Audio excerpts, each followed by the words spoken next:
How do you transition a project to operations? Now, when at the end of a project, when I hand it over to, for business as usual, I do the same thing the TC does, which is I take all those artifacts, all the folder structures, and I try to get out the garbage, right? All of the stuff that was, old things that maybe we don't want to keep, but I create a subfolder called old, and anything unnecessary, things that other people aren't going to want, I just stick in there. I don't need to delete it. I just move it in there, get my old folders. And then, as TC does, just sit down with whoever is taking on the business as usual, right? And work with them and make sure that I leave my phone number and email, although I've rarely had a call. And just truly transition it from this is what needs to be done. This is going to be a little harder because of X, Y, and Z, and just really help guide it to whoever's going to be taking over that function.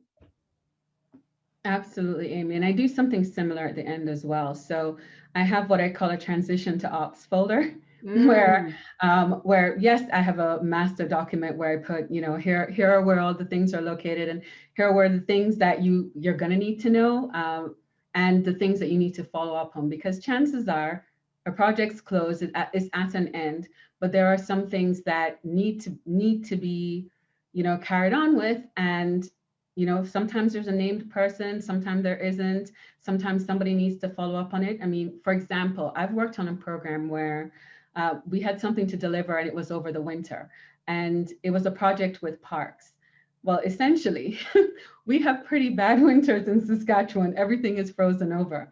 And one of the areas that needed some work was actually on an island in the middle of a lake.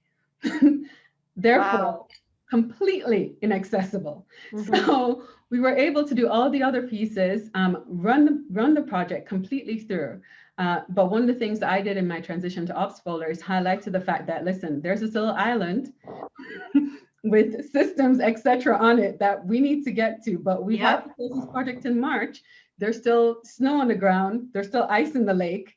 So, so therefore, somebody's got to take this over. And so there's a section always in my transition to ops about things that need to happen, and an indication about the team that's likely to lead this work, even if there isn't a named person. So I think that's very, very important to do. And exactly like Amy, there are other things that I feel like useful documents that are also in that folder as well that people might not action on a daily basis. But it's very important to have that and have a sit down, a talk through about, who owns what and where things are going, and get that agreement before you close out your project. So that is 100% a part of my whole project closure activity. Yep.